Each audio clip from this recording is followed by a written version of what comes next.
Hi everyone, I'm Michelle, but everyone here calls me Giggles, and I just closed a show of Sweeney Todd at my alma mater where I was very humbled to play Mrs. Lovett, and I'm just going to talk about my experience, talk character, and just gush about it for a bit. This is a bit of a memoir of my role in this production, so forgive me in advance for being true to my character and being a total chatterbox. Spoiler warning, I will be talking about Sweeney Todd, Demon Barber of Fleet Street, and um this should not be a big surprise.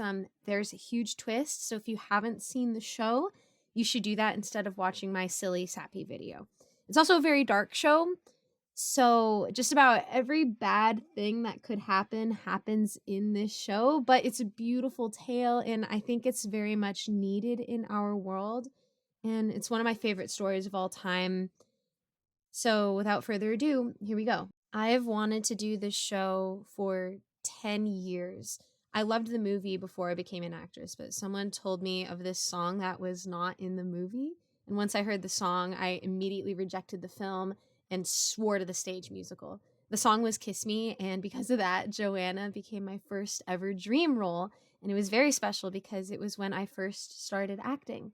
So I've wanted to play Joanna for the same amount of time that I've been a actress. Now, I did like Mrs. Lovett. I sang most of her songs all the time, like back when I loved the movie. I even did a cover of Little Priest with one of my other narrator friends, Barnabas, which is like still on my channel. And like I was like still a teenager. But as an actor, I wanted to do ingenue roles the most, and I think I fit that type more. So quite literally, Mrs. Lovett was the last character I would accept in Sweeney Todd. Disclaimer, I would play her, just I'd accept Joanna or the beggar woman first. But the way this production panned out, I wasn't originally set to play Mrs. Lovett, and I wouldn't be set in stone until like the middle of rehearsals, and it just ended up that way. And among a lot of other emotions, I was very glad to have her, and I think it was a huge blessing that God um told the story that way. Just before these auditions, I had resolved that I did not like being the lead. I liked being the not lead more than being the lead. So when I had to learn all of her lines and all of her songs that I wasn't already used to, I was just like, oh my gosh, she talks so much. But so do I. So if there's anybody who could tackle Mrs. Lovett, it's someone like me. I was somewhat struggling finding the character, but when they had me try on my costume, wig, and makeup all together for the first time, it really, really helped me find her. Before that, the director had actually told me I sounded too much like Mary Poppins and that I was walking too proper. So he told me to speak more sloppily, cockney, and to widen my gait. It was very counterintuitive because the same man, he's my mentor. It's my alma mater, so my old college. He was the same one who taught me to be ingenue like and to speak with good diction and to walk like a lady and everything. So very counterintuitive, but very funny. Um, and I found all that, the sloppiness and widening the gait with the completed look, and I'm really, really proud of that. She was a huge challenge, but I was really itching to act again. I felt very discouraged from acting from the last stage thing I had done, so I was really grateful to God to be working on my dream show of 10 years and as the leading lady of all things. It was a huge blessing, and I maintain that I felt very humbled. So, yeah, Mrs. Lovett was a challenge, big surprise, but I was really determined to learn her and walk in her shoes, and somewhere along the way, I fell in love with her. In talks of character, I have a couple of theories for her backstory, which I carried with me into my performance and utilized as something that drove her and her decision making. They're non canonical, but this is what you do as an actor to create something more three dimensional as long as it's not too much of a stretch. So, my first theory is poor thing. How does she know what happened to Lucy? Because she was there. She doesn't run in the same circles as the judge and his people, so they wouldn't tell her, but she does have a rich Aunt Nettie who maybe paid for her to attend the party where everyone was wearing masks. and that happened to be the one Lucy was invited to. Maybe she went that night on purpose because she knew that Lucy was going. Mrs. Lovett is definitely an unreliable narrator. So when she says that there was no one there that Lucy knew, I think that was a lie. I think when the horrible thing was being done to Lucy, she did recognize Mrs. Lovett somehow. Maybe she took off her mask for a second to like see it better, like a horrible person. And when she reached out or cried out for help, I think Mrs. Lovett just turned her back on her. For some reason, whenever I think of that part in my theory, the words, "you've had it too good for too long," come to mind, which made me think of my next theory. Albert Lovett. So canonically, he died 17 years ago. This is, for those who can't tell, this is Mrs. Lovett's like late husband. Um, so he died 17 years ago, which could have been right before the Barkers moved in above the pie shop. She speaks of him kind of fondly, but I think this is a front to appear all the more pleasant and loving, because when you look at her lines, all she can really say about him is that his leg gave out from the dropsy before going, "Oh, this room's pretty bare, isn't it? Never did like a bare room." So I don't think Albert really loved her. And my theory kind of splits here. Either he did at one point um assault her, or he absolutely did not touch her.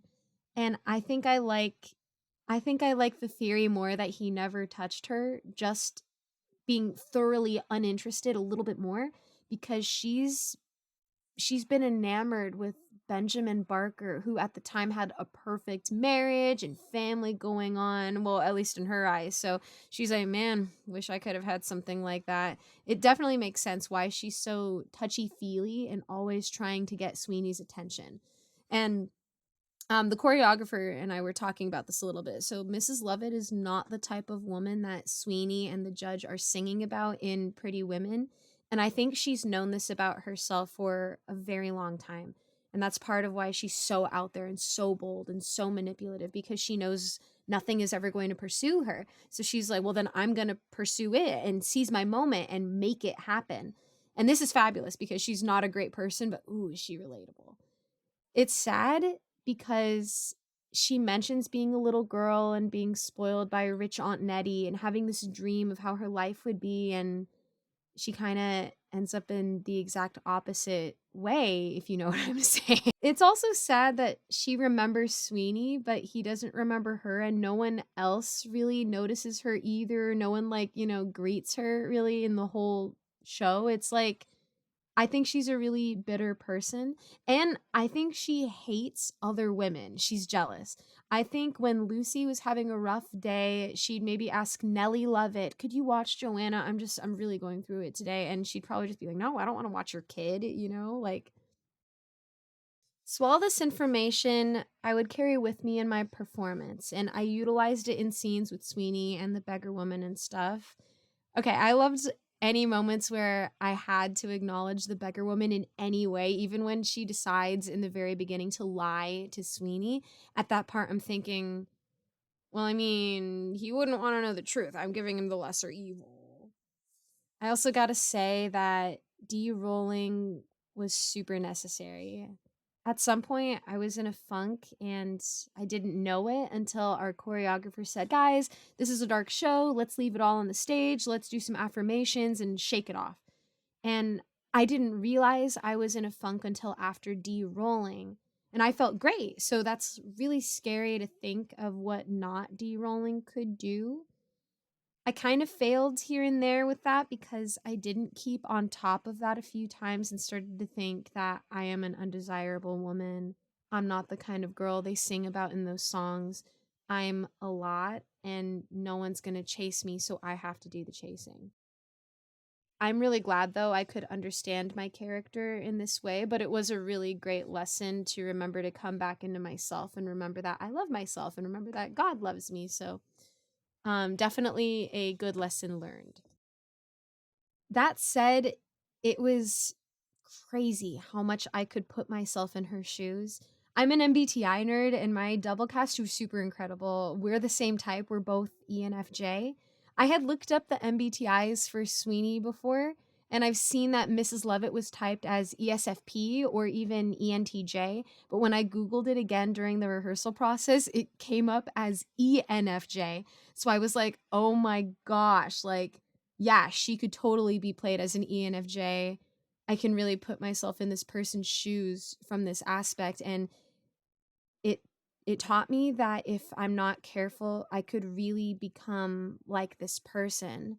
So, thanks to God for helping me maintain myself and to grow and learn from it without it overtaking me.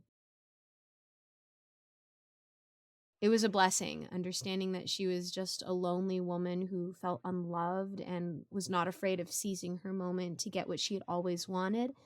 And I enjoyed the delicate balance of relating to her while also maintaining myself and acknowledging that she could have worked on herself a little bit more. Now to gush, guys. I can't get enough of this show. As she sings in the play, time goes quickly, see, now it's past. So I savored every single moment, even when my double was on as Mrs. Lovett. I thoroughly loved being back on stage, and I loved seeing every centimeter of progress in all departments. I loved seeing the props being made. I loved seeing the costumes being fitted whenever there's something new with the costumes. I loved walking in to rehearsal after a weekend and seeing that they had worked on the set. So I loved all of it.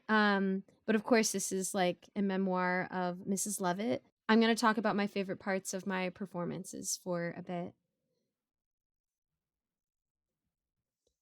So I was in the opening ballad, of course, but my official reveal was me being rolled out on a moving platform.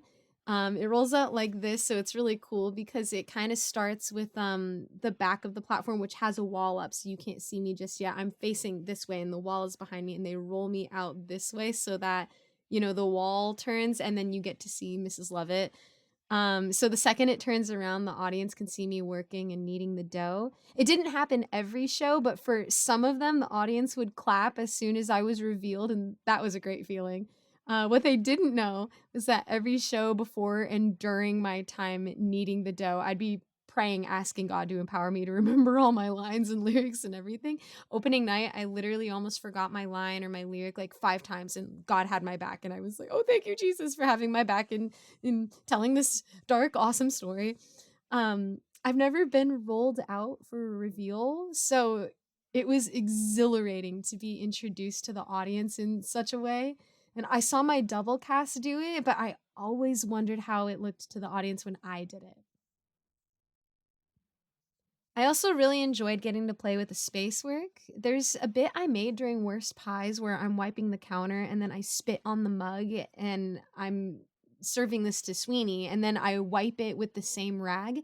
And then later on, he's crying. He's kind of crying about, oh, what happened to my wife? And then I offer him the same rag as like a handkerchief. So it's like so small and so stupid, but I just thought that was a nice touch because, of course, she'd be wiping the counter clean and spit with it and then being like, I don't have a tissue, but if you're gonna cry, you could use my dirty rag. There's also small bits here and there during Poor Thing where I start to recognize Sweeney Todd as Benjamin Barker, and I always love performing those and making them subtle but noticeable. And then during My Friends, it was really fun to watch him and acknowledge what he's been through, as well as my own thought process of being like, is this my chance? Like, if I keep him close. And I just enjoy those moments where the audience can read my thought process on my face. I love playing those. There's actually a great blooper during our final dress rehearsal where the rolling pin broke right at the end of Worst Pies. And I was panicking, but of course I stayed in character and just made a reaction like, this is the 5th time that happened this week. And I'm just really glad it didn't fall on anyone in the pit. I also really enjoyed during the contest when Sweeney is shaving someone for the first time in 15 years and he still got it. I put in an effort in really enjoying watching him work because she has that whole lyric about how he was a proper artist with a knife and she thinks he's beautiful. So Sweeney has some great bits. But my favorite that he did was lift the razor to his ear and he listens to it and gives a little nod and then goes to work, which that's of course a reference back to My Friends. And at that part, I always gave like a little like, like, oh my gosh, he's so sensitive. He's so artistic. He's so good at what he does. He still got it after 15 years. There's a part too where Toby takes off his wig in my pie shop, and twice his mic tape would come off, and we were a moment away from having to freeze in a tableau during this little scene that the judge and Beetle have, and then the Kiss Me song. We'd be frozen that whole time on stage in like a low blue light. And then but we both would have lines after that. So we had to fix his mic tape basically, but we couldn't leave the stage and we had to be frozen. So what do you do? So once we did it before we were frozen, but the other time it was during when we were supposed to be frozen. So he and I are frozen. His mic tape and thus the mic were hanging on the side of his face. So as soon as the scene in front of us was done, which was the judge and Beetle have this little dialogue, as soon as they're done, and then it goes to Joanna and Anthony, and that's like on the other side of the stage and therefore not in front of us.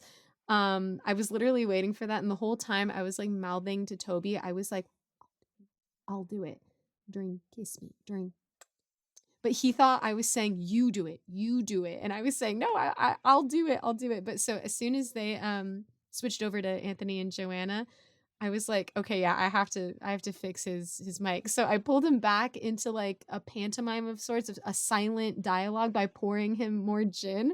And he picked up on this immediately and was like, oh yeah, and he pretended to drink. So I cupped his face like, oh, you're such a good boy, but I was really fixing his microphone, putting it back on his ear, then like pressing it in the tape in his cheek. It was great. I was really fixing his mic. And the second time that happened, he was doing it himself. It was so clever. So he's looking at the pie. He just like took a big bite because I told him to tuck in. So he's cupping his face, looking at the pie, but like fixing his microphone. It was so funny. And both times, super smooth. And the audience thought that we were just being affectionate, or they didn't notice at all. So I love that we just fixed his mic in the middle of a scene. It was also thrilling anytime Sweeney got mad at me. Mrs. Lovett is a funny character, but she's also like in a lot of emotionally charged scenes. And this has been my most dramatic role, and I've loved the emotional roller coaster. So I loved whenever Sweeney was mad. It was so fun to play afraid or devastated or frustrated. And during Epiphany, he walks towards me a few times with the razor, and it was scary. It was great. And I got to play all those emotions. Oh, I love that so much. It was so satisfying doing A Little Priest, because this is like one of the big songs that everyone remembers from the show, if not like the one that people are like, oh, that's the one. It's 7 minutes of them joking about cannibalism. Um, and I loved hitting all the jokes and also just playing with the Sweeney. Um, when you have a scene partner, there's an aspect where you're doing the job, and then there's another where you're genuinely just having fun together. And I feel like when we had the lyrics and blocking down, it was really fun to just genuinely create Sweeney and Mrs. Lovett's relationship there. But under the surface, it was us having fun and absolutely loving performing. It's also worth mentioning as a little cliff note that the actor who played Sweeney in this production, he was in Heathers with me years ago at the same, this was a college production, so it was at the same college. Um, and we were Veronica and JD, but because he was double cast and I was the understudy, we never got to share a performance together as those characters.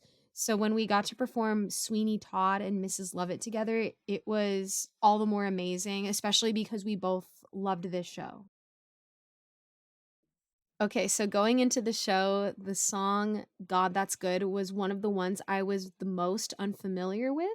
I just never latched on to it, but I love songs that are high, have patter, and overlapping lyrics. So my favorite song of all time is the Kiss Me song in this show, but God That's Good had a few similarities in that aspect, and I immediately fell in love with it. It was so much fun to perform. I think I looked forward to that song a lot. Like I loved the whole show, really. I loved being Mrs. Lovett. But God That's Good, I always looked forward to getting to do that song. It was so much fun to run up and down the stairs while singing. It was fun to argue. It was fun to be stretched thin between customers and Sweeney. I loved every second of performing that song. Also, the platforms that we had were like 12 feet high, and if not a little bit higher. So that was also really fun to run up that giant platform up the stairs, like while singing and coming back down. And I loved the whole shebang. We also had a play place slide. They painted it, of course, like, we couldn't see it totally, but instead of like a straight chute, we had like a play place slide where the dead bodies would be chaired down through. And that was really, really fun to work with. And I'm proud to say that I got to go down that slide once during the rehearsal process. It was very fun. I also really love the process of betraying Toby. While he's singing Not While I'm Around, I had moments of being like horrified that this would interfere with my relationship with Sweeney. And it was really fun balancing my expressions between, oh, darling, you could trust me, and I gotta get rid of this kid now. The Beatles scene was one of the funniest scenes to do. I love getting to be so stressed and then playing, like, oh, sure, come into my house and play my instrument. Yeah, help yourself. There's a bit I'm really, really proud of where I motion to the door like this often during that scene. My arm is outstretched. But then, like, the final time I do it, I'm like, why don't you drop in some other time and take advantage of his offer? And then Beetle says, oh, well, that's really friendly of him, and keeps playing. And then I just kind of do this, like, and that always got the audience to laugh. And I'm really proud of that because it was a bit like, I'm really proud of my bits. Oh man, oh man. So there's like this one really tiny moment where we're going to look for Toby to kill him. And while the next song is going on, I unlock the bakehouse and we go in. They're turning the whole platform, which is the bakehouse. So while this is going on, Sweeney and I are just silently arguing. We're like kind of whisper yelling at each other. It's just for optics, there's no actual lines. So we improvised a fight just for the space while they're turning the platform around. Um, these were all so good. I really liked these like made up arguments. They were so funny. And so Sweeney, like, he was always justifying his exit. So we'd like have a couple of lines and then he would say something and, storm off. So our first performance, he'd say, we better find him for your sake. And I was like, oh, that was so scary. That was so good. Another time he's like, I told you not to bring in that boy. And I was saying, oh, hush, love, hush, like, from Wait earlier in the song. And he just goes, enough with the hush, love, before storming off. And that was probably my favorite one. Our last performance, he was going like, I knew that boy would be trouble and stuff. And I said, this won't happen again because it was our last performance. And he just looks at me and says, there won't be a next time, Nelly. And I ran after him going, Sweeney. Also, funny enough, I had a dream that this would happen, so I decided to use what I said in the dream. So basically, the key to the bakehouse, which was on a necklace, it would get stuck on my bra. So our last show, I always got it out on time, but our last show, it was taking like just a little bit longer. And, I'm trying to unlock the bakehouse. They're about to start moving the platform. And so Sweetie's behind me, like quietly yelling, like, open the door, like, open it, like, hurry up. And so I just like went, the key is stuck on my corset. So that happened in a dream. And I was like, if this happens again on my final performance, that's what I'm saying. And I did.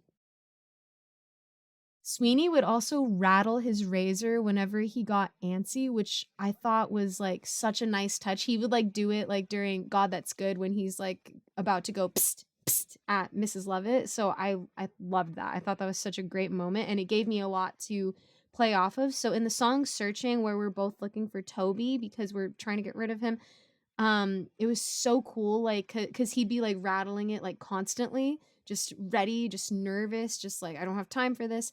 Oh my gosh, it gave me shivers, which I totally used to make Mrs. Lovett all the more freaked out about having pissed him off. Finally, the final scene. I love this scene. I've always loved this scene. I love the messiness, the emotions of it. I love that it sends you all the way back to the beginning and makes you question everything and realize that Mrs. Lovett is more sinister and not as harmless as we thought. And it's just good storytelling. It's such a good moment. And for this scene, like, I was so excited to do this scene, like, from way early on in the process. I really wanted to test my dramatic acting ability and I wanted to put all of it, I wanted to really go all out. So for this scene, I was directed to blame the beggar woman for getting sick somehow. So I would sing like, all she did for months was just lie there in bed, should have been in hospital, wound up in bedlam instead, like that kind of idea.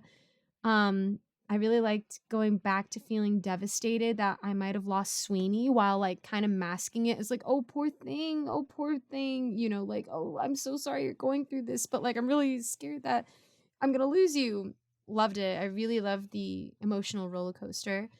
Um, I've mainly done comedic roles, and even though Mrs. Lovett is funny, it felt really fantastic to stretch my dramatic wings here, so to speak. When I sang like I love you, I'd be twice the wife she was, like I would really shout it sometimes. I stomped, I had a bit of a tantrum, and then I'd be crying on the floor, like hurt for Sweeney, but more pleading with him to look at me. And when he comes up and starts singing, I loved playing the fear and skepticism and then just being won over and, of course, being thrown into the oven. In rehearsals, actually, he was asking me, like, is this okay? Like, you don't get hurt, right? And I would always say, just shove me in the oven. It'll look great. And it was fun. I screamed and banged against the door, and I would poke my hands through the little bars on the little window and then let them sink. And I never died on stage before, so it really was thrilling for me to finally get to do that, and in this way of all things. And every performance, I'd sink down into the oven and just lay on my back and breathe. And I would thank God that I did it and that He empowered me to remember everything and that He allowed me to help tell the story and deliver the moral to the audience. Um, there are a few times where people applauded for my death, which I loved, but more often than not, audiences would be like deathly silent. And I loved that too. There's not enough words to express all the emotions I would feel in that moment every night. I always wondered how it all just must have looked through new eyes who had no idea what was going to happen and just wondered what they thought and what they learned. Next to an applause, there's nothing quite like that moment. And that's something I really thank God for. At the end of the day, Mrs. Lovett, playing you was extremely rewarding, more than I could have ever dreamed. I loved performing every joke, emotion, and nuance. I feel like I really saw you and really resonated with you, even though I know that you are by no means a role model. It was really great to play you out. It's surreal to say because, and I'm sure everyone can relate to this, maybe 17 years ago, Mrs. Lovett was more dewy eyed and she was lonely. She just wanted to be loved. And, she's no Lucy. Things don't come to her or people like her like that so easily, like it would to a Lucy. So it was thrilling and fascinating to really have this character and see where she went wrong, but also really seeing how human she was. And that's really the amazing thing about Sweeney Todd is all these characters, they're so human. And one of my favorite lyrics at the very end is, to seek revenge may lead to hell, but everyone does it if seldom as well. It's interesting because it almost seems comforting at first, and in a way it is, because people suck. And we have to work on ourselves to not end up like the characters in this musical. But at the same time, I like that it makes us really reflect and think about these things. And even like the smallest things add up to any way that we could go down the wrong fork in the road. So I thoroughly loved getting to be Mrs. Lovett, and I thoroughly loved getting to do this production. And as of right now, this is my favorite thing I have acted in ever. This is my favorite thing. And when my family came and saw it, they were like, "This is your best one. This was your best one yet." And I was so honored. If you saw my closing night, I was a mess. I was crying during bows. I looked at like my castmates. I told the Sweeney and I told the Toby, I was like, I know it's gonna happen. I'm gonna start sobbing during bows. I'm sorry. I know it's gonna happen. But this was my dream show for 10 years, and this production of it really is my favorite thing I've acted in so far. I am, of course, still looking forward to the day where I can play Joanna, and I'm gonna try to audition for another production of Sweeney Todd soon. Um, Maybe that'll be the one, maybe it won't, but I'm gonna go for it anyways. I really could play this show like for the rest of my life. But when I'm older, it would be really nice to reprise Mrs. Lovett and see what things I maybe would keep the same and what things I'll have realized more or could play better or will have grown into more, and just get to say hi to my friend Nellie again.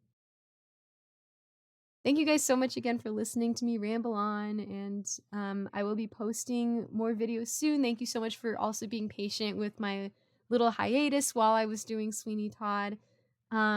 Appreciate your guys' support, and I hope that you guys have a lovely night. Bye bye.